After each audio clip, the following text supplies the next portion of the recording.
Okay class, good evening. So discuss natin yung chapter 2 ng Mechanics of Materials, Simple Strain.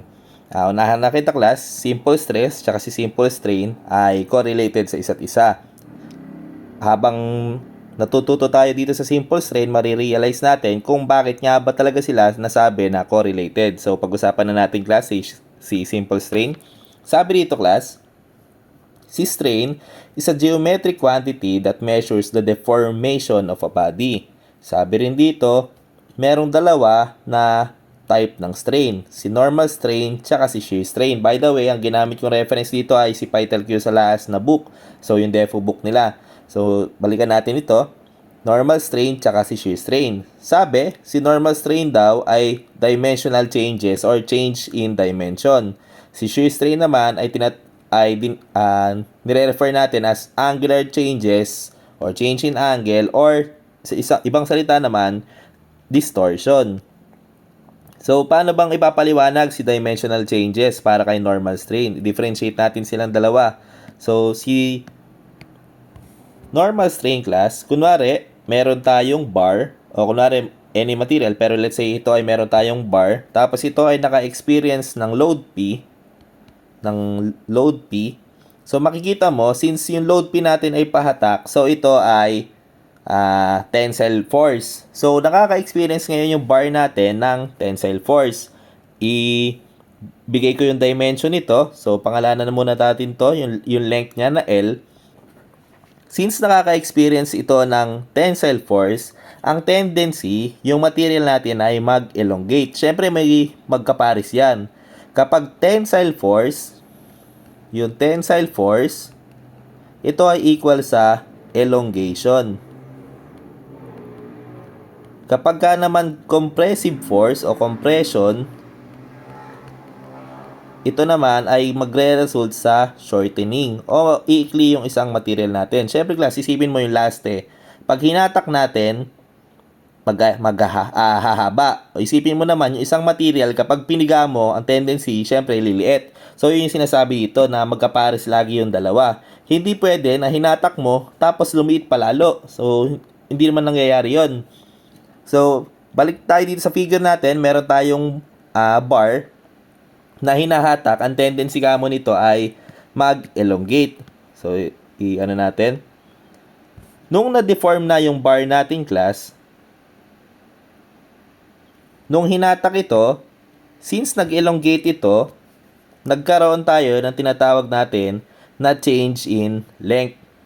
Ito ay pangalanan natin na delta L. Or, sa ibang salita, ito yung deformation na sinasabi. So, for normal strain, sabi natin, ito yung ratio ng dimensional changes. So, madedenote natin, madederive natin yung formula na epsilon equals deformation per unit length. Kasi, sabi nga ni normal strain, ito yung ratio between deformation compared naman dun sa original niya na length. So, deformation or yung delta L divided by original length. So, dito nanggaling yung formula na kinakabisa natin. Next, for shear strain naman, since ang paliwanag kay shear strain ay angular changes or distortion, so may kinalaman syempre ito sa angle. Kunwari class, meron tayong box dito. Tapos naka-experience ito ng shear stress. Yan na.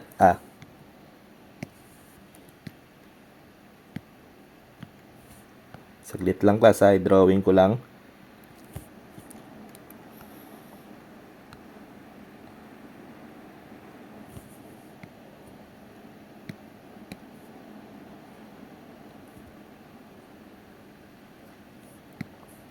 So, naka-experience ito ng shear stress. So, nag-slide yung top portion natin. Nung nag-slide, ang sabi nga, si shear strain ay dinedenote natin as change in angle. So, paano ba yung nating ilagay dito sa drawing yung change in angle? Originally, class, ang isang square ay may 90 degrees. Ngayon, yung sinasabi na shear strain ay yung change dun sa angle. So, angular change. So, ibig sabihin, mula dito, class, pumihit yung square natin papunta sa portion na to, so yung change in angle nila ay ito. Yung portion na to. Sabi ni shear strain, siya daw si angular change. So ito yung i-denote natin as gamma. So yan si shear strain, tapos yan naman si normal strain. Yan yung difference ng dalawa. Ulitin ko, si normal strain ay dimensional changes or may kinalaman sa mismong length o dimension nung isang material, tapos si shear strain naman, yung change naman dun sa angle ng material. So puntahan natin ito, class. Ito na naman ang isang sakit ng isang estudyante. Kapag nakakita ng figure, hindi masyadong iniintindi. Pero class, ang simple strain, nagsimula lahat halos dito sa figure natin na to. So yung nasa kaliwa, galing din ito kay Paitelquio-Salaas. Yung nasa right naman, kinuha ko lang ito sa internet, hindi ko lang sure kung kanino to, pero sorry po. Pero ayan, class, dito muna tayo kay Paitelquio-Salaas. So si Paitelquio-Salaas, class, meron tayong stress strain curve for ductile material ito. Ngayon, class, during testing, during tensile test, nagkakaroon tayo ng nabibuild up natin si stress strain curve. So stress para sa y-axis, tapos yung strain naman natin para sa x-axis. So originally, yung point O natin, ito yung material na hindi pa ginagalaw. Ngayon, habang nakaka-experience ng paghatak yung material natin, syempre kapag naka-experience ng tensile force, tapos yung material natin may cross-sectional area, made-develop na si stress. Alam na natin yan, class, si normal stress. So made-develop si stress natin. Syempre kapag na-develop yung stress, ang tendency yung material natin ma-deform. So made-develop din syempre si strain. Sabi nga sa'yo, correlated yung dalawa. O ngayon, class, pag-usapan natin. Mula dito sa undisturbed material, during testing, hinatak yung material natin, tapos naka-experience ito, so tumataas yung force na humahatak, so ibig sabihin, tataas din yung stress natin, tataas din yung strain. Hanggang makarating ka sa certain point, tawagin nating proportional limit. Tapos, roughly, katabi lang ito ng proportional limit, andun na si elastic limit. Isa-isay natin ito mamaya, class, pero pakinggan mo muna kung paano yung kwento. So, mula kay elastic limit, ito yung medyo horizontal na ito, class, pagdating sa curve. Mararating naman natin si yield point. Tapos, hahatakin pa ulit nung testing equipment natin, hahatakin pa ulit niya, hanggang tumaas, papunta dito kay ultimate strength. Ngayon, meron tayong dalawang path na pinuntahan yung curve natin. Yung isa yung broken line, yung isa naman yung parang katuloy lang ng mismong curve. So pumunta tayo kay nominal rupture, tapos yung broken line naman tinatawag natin na true rupture. So i-differentiate natin isa-isa yung bawat point na binanggit.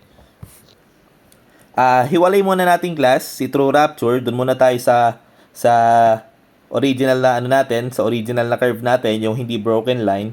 So mula sa undisturbed material, class, papunta dun kay proportional limit, mapapansin mo, straight line yung line natin. Ayan, no?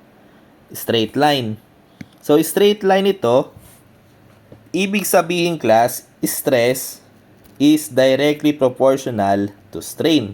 Kasi, kaya nga proportional limit yan, proportional yung pagtaas ni stress, tsaka ni strain. So, kaya nag-come up dito sa isang straight line. So, pantay yung ratio ng pagtaas ni stress tsaka ni strain natin. Mula class sa algebra natin, sabi natin kapag ganito yung symbol, proportionality symbol ito, no? So, stress is directly proportional to strain. Para maging equation, ito ay magiging equal sign, pero dapat gamitan natin ang proportionality constant. So, proportionality constant natin dito ay E multiplied by strain. So, ano ba si E? Si E natin ay tinatawag natin na Young's modulus or modulus of elasticity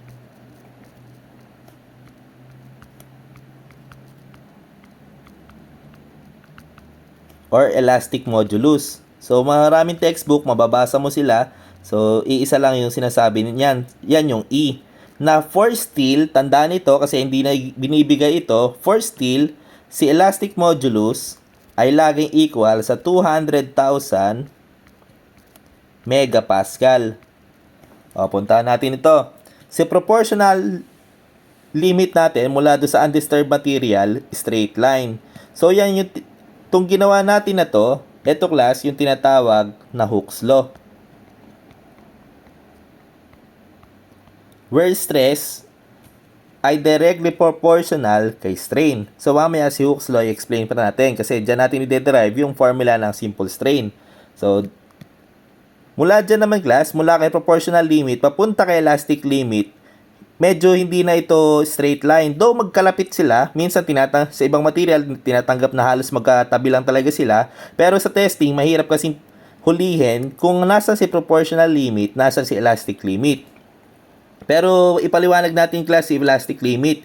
Kung si proportional limit ay yung end ng kung kailan yung stress ay directly proportional to strain, si elastic limit naman, ito naman yung point kung saan magi-stop na mag-behave as elastic material yung material natin mismo.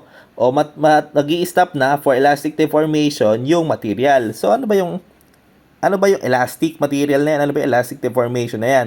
So kapag sinabing elastic deformation class, yung term na elastic deformation, ito yung kapag naka-experience yung material natin ng force, di ba? Isipin mo class, yung meron kang laste, kapag hinatak mo ito, hahaba ng bahagya. Pero kapag gentle lang yung pagkakahatak mo, tapos binitawan mo ulit yung laste, babalik ito sa original niya na length. Nakuha? So yun yung sinasabi natin na hindi mo pa nalalagpasan yung elastic limit. Pero imaginein mo ulit, yung laste natin class, hinatak mo ng this time, medyo may puwersa na.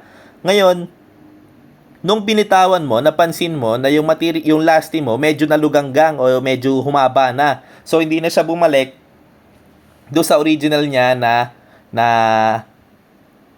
shape o original niya na itsura. So ibig sabihin nun class, kapag hindi na bumalik, yun yung nalagpasan mo yung elastic limit ng material. So ganun din class sa bakal or sa iba nating material na kapag naka-experience daw yung material natin ng load at nung tinanggal mo yung load ay bumalik pa sa original niya na shape, sa original niya na length, walang permanent deformation o permanent set na tinatawag.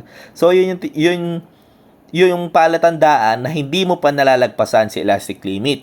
Kapag nalagpasan mo si elastic limit, kahit alisin mo yung load, meron ng permanent deformation. Kaya lang, kapag class, nakita mo ito class, yung maliit na portion na to, yung in between elastic limit tsaka papunta kay yield point.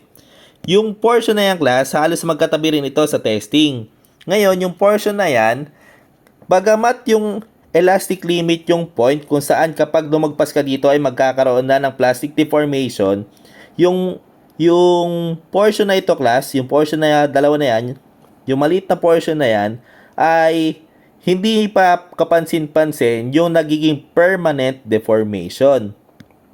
Kasi sabi natin, si elastic limit, kapag nalagpasan mo to, meron ng permanent deformation. Siyempre, class, yan yung considering yung buong curve pa na to. Pero kapag nalagpasan mo, yung elastic limit, papunta pa lang kay yield point, oo, meron na itong permanent deformation. Kaya lang, hindi pa masyadong napapansin ito, masyado pang maliit yung permanent deformation. Ngayon, puntaan naman natin class, yield point. Si yield point natin class, yield point, kapag nalagpasan mo na ito, meron ng permanent deformation kasi nga nilagpasan mo na si elastic limit, pero this time class, kapansin-pansin na yung permanent deformation. Ulitin ko ha, yung difference ha. Kapag nalagpasan mo si elastic limit, pero hindi ka pa lumalagpas kay yield point, meron na ring permanent deformation niya kasi nga nalagpasan mo na si elastic limit.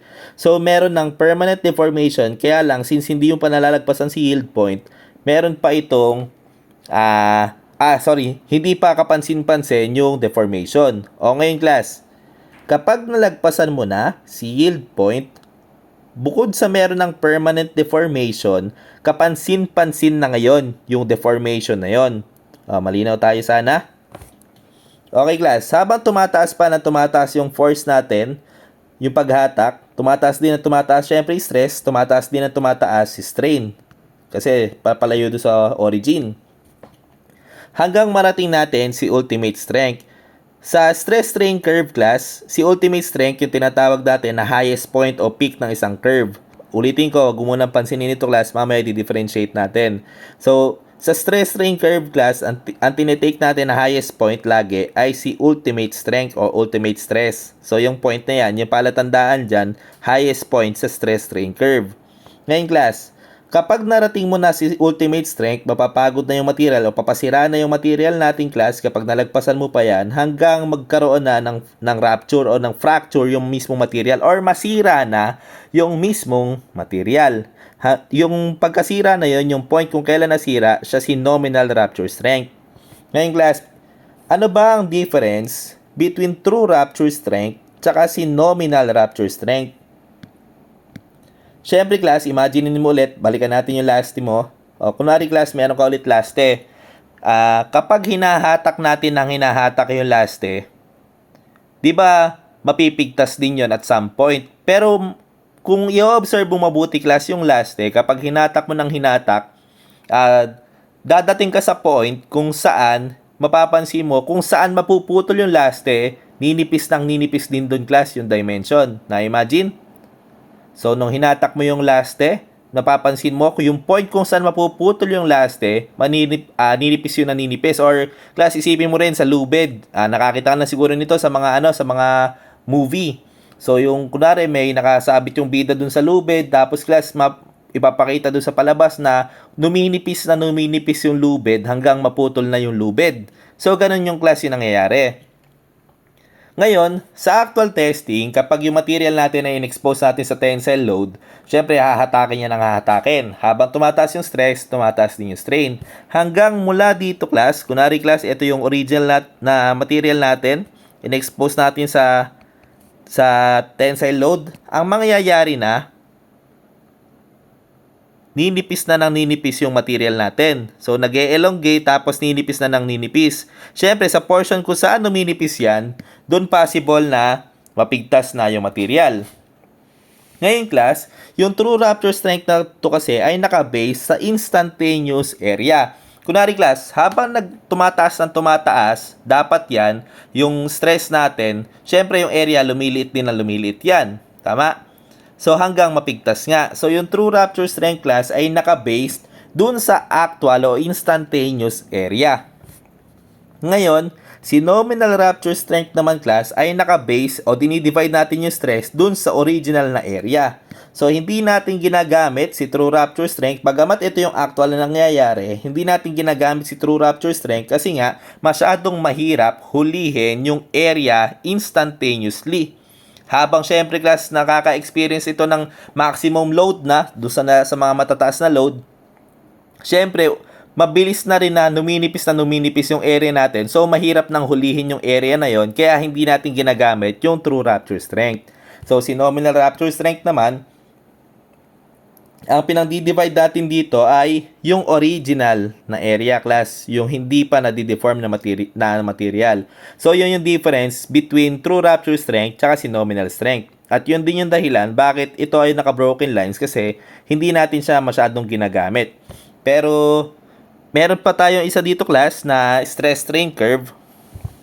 I-differentiate lang natin ngayon class yung bawat point. So, ngayon naman, pag-usapan natin yung region sa baba ng bawat point.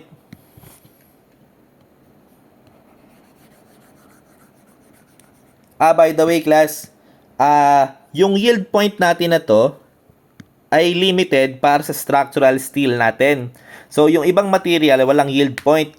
Unique lang ito para kay structural steel. Yung ibang material, walang yield point yon class. Malinaw tayo, sana tayo doon. Okay class, puntaan natin tong kabila. So ipinapakita lang naman natin dito, bukod sa mga point, ang gusto ko i-emphasize dito ay yung region sa baba ng bawat curve natin. Ay sa baba ng curve natin. So tingnan natin ha.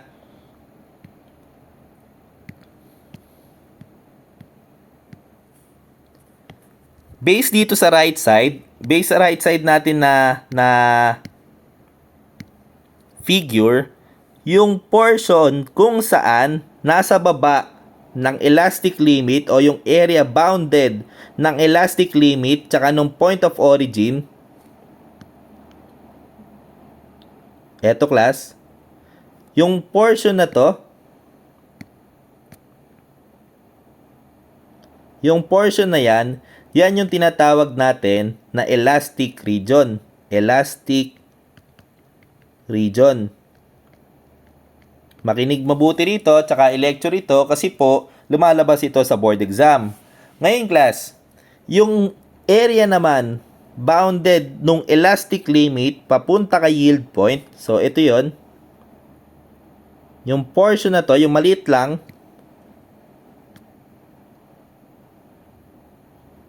ito yung maliit na, napapansin ba? So ipalitan ko yung kulay.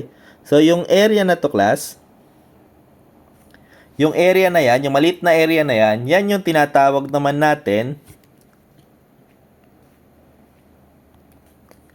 na elastic plastic transition region. So ano yung sinasabi niyan? Kapag nandito ka pa, yung material natin ay naka-elastic region pa, ibig sabihin, yung material natin ay nakaka-experience pa lang ng elastic deformation kasi nasa elastic region pa lang.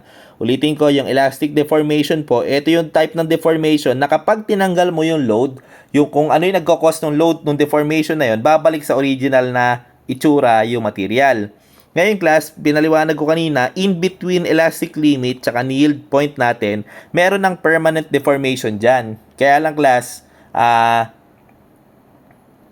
hindi pa halata. So, kaya nga pinangalanan natin yung elastic limit, yung region in between elastic limit tsaka yield point na elastic plastic region. So, nagta-transition pa lang from elastic region into plastic region. Yung iba naman class, tinitake na nila, basta ang palatandaan natin, kapag nalagpasan na si elastic limit, so tapos na doon yung elastic region. Yung ibang textbook naman class, tinitake na yung elastic limit natin na to, eto, yung paglabas ng elastic limit, tinitake na nila na yan na yung plastic region o simula ng plastic region. Kaya lang class, tayo naman, inaana natin na yung in-between ng elastic limit tsaka ng yield point, meron pang tinatawag na elastic plastic transition region. So, yan yung parang nagta-transition pa nga lang o napupunta pa lang sa plastic region yung material natin. Ngayon class, kapag nalagpasan mo na si yield point natin, hanggang dito na sa portion na to, hanggang dyan sa portion na yan, yan na yung tinatawag naman natin na plastic region. Eto class, yung area dito,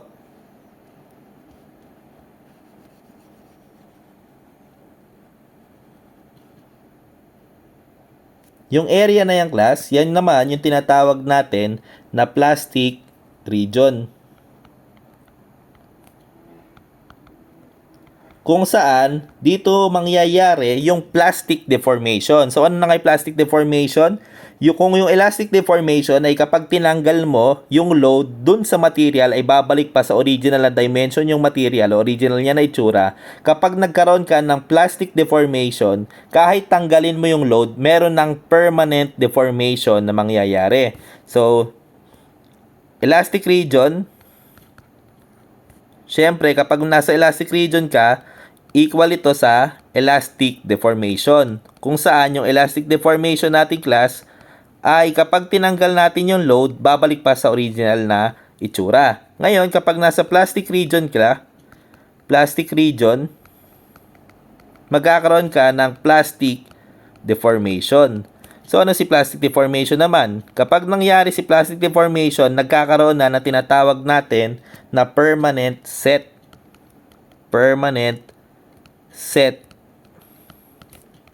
or permanent deformation.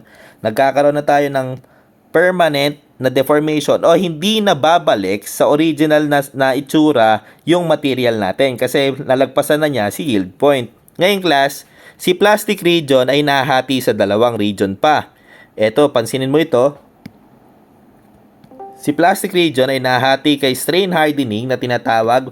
Mula yan, si strain hardening ay mula kay yield point papunta kay ultimate stress. Tapos, yung necking naman na nangyayari ay mula naman kay ultimate stress papunta kay fracture o kay rupture. Kung saan masisira na yung material. Papunta kay fracture natin. So, dyan na masisira yung material natin. Ulitin ko, si plastic region ay nahati sa dalawa. Si strain hardening tsaka si necking. Si strain hardening, ang boundary niya ay mula kay yield point papunta kay ultimate strength. Si necking naman ay mula kay ultimate strength papunta kay fracture o yung masisira na yung material. So, yun yung mga region below dun sa stress strain curve natin. Ngayon class, yield stress natin, tinatawag nating FY, especially sa RC ito, FY ito, or sa steel. Yung FU naman ay ultimate stress. Tapos naka-note lang din dito na yung 1 KSI kapag i-convert natin into megapascal, acceptable ito sa engineering class na times 6.9. So, alam ko class, paborito mong number ito. So, hindi na mo na siguro malilimutan yan. Bahala ka dyan. Okay class, pag-usapan naman natin ngayon si Hooke's Law. Eto class, si Hooke's Law. Sabi natin, si Hooke's Law ay limited lang sa proportional limit where stress is directly proportional to strain. Okay class, sabi natin si Hooke's Law ay pwede lang hanggang kay proportional limit. So si Hooke's Law natin ay ang ano niya ay stress is direct, ang sinasabi niya ay siya yung stress is directly proportional to strain. So mula dyan class, ito nga yung ginawa natin kanina, stress is directly proportional to strain. Sabi mo para maging equation ito, kailangan mo yung proportionality symbol maging equal sign. Kaya lang para maging equal sign niya, kailangan nating multiplyan ng proportionality constant E or yung elastic modulus multiplied by strain. Ayan ang class. Sabi mo, itong normal strain natin na to ay equal sa deformation per unit length. So gawin natin class. Stress ay equal sa E multiplied by deformation. Sabi mo si strain ay deformation per unit length. Di ba class, yung simple stress natin na to, yung sigma na normal stress ay equal naman sa P over A. Equal pa rin ito sa elastic modulus multiplied by deformation per unit length. Kung i-isolate natin si deformation, magka-come up tayo sa formula natin ng deformation na PL over AE class. So, ganun lang na-derive yung formula natin ng deformation. Alam ko class na since review ito, kabisado mo na ito yung PL over AE. Pero tandaan mo ito, class, yung deformation ay deformation nung material. Yung P naman natin class, yung force nung material.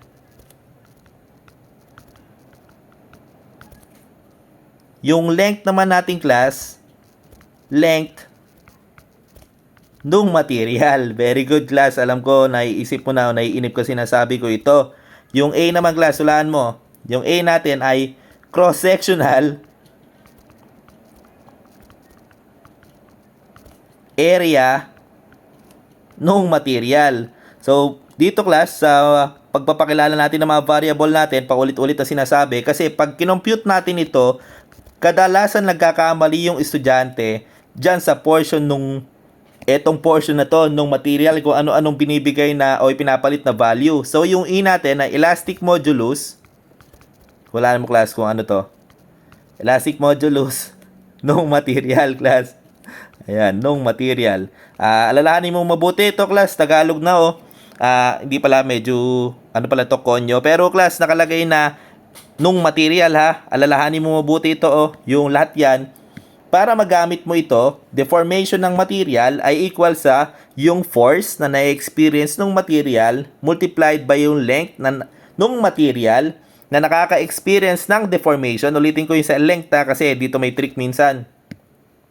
Yung L na to ay yung length ng material na nakaka-experience ng deformation. Magkakaroon tayo ng mga sample problem kung saan ito ang magpapamali doon sa iba.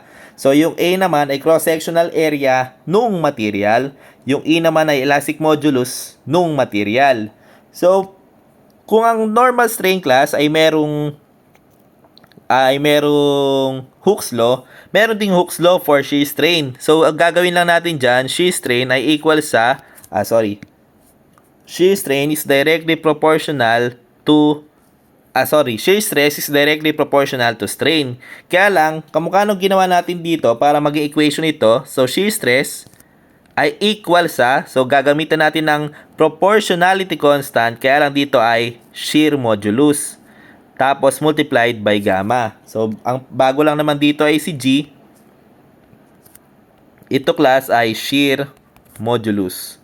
So, ito naman yung Hooke's law para sa shear. At dyan na class natatapos yung discussion natin for simple strain. Sa mga susunod na video natin, discussion na tayo. So, kung medyo malito, normal lang naman class na medyo malito ka dito. Syempre, first time mo maka-experience sa pinag-uusapan na yung nasisira yung mga material. So, balikan mo na lang itong video na to ha. Tapos, sa factor of safety pala class, sorry. May konting pahabol lang. Sa factor of safety. Factor of safety.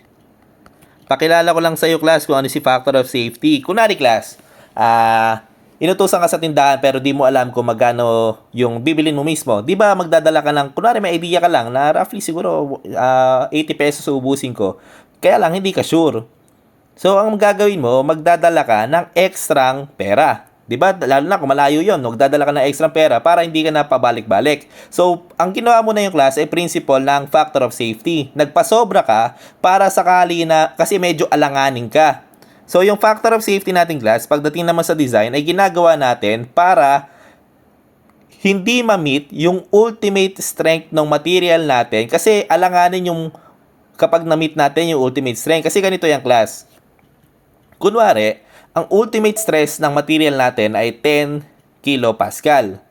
Ngayon, kapag na-meet si 10 kilopascal, wala nang allowance, automatic masisira na agad yon.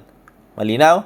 Kaya kapag ganon, hindi natin isinasagad talaga o hindi natin ginagamit na design stress o design load yung ultimate stress o ultimate force natin. Hindi yun ang ginagamit natin. Gumagamit tayo ng factor of safety. At yun yung tinatawag natin na allowable stress naman class. Allowable stress. So, na-meet mo na ito class sa simple stress. Pinakilala ko lang sa iyo ngayon kung paano nade-develop si allowable stress. Si allowable stress nating class ay naka-base sa ultimate stress divided by factor of safety. Pero class, sa mga material na merong yield stress o merong yield point, ang allowable stress naman natin ay equal sa yield point lang niya o yield stress divided by factor of safety. Eto class, eto yung mga walang yield stress.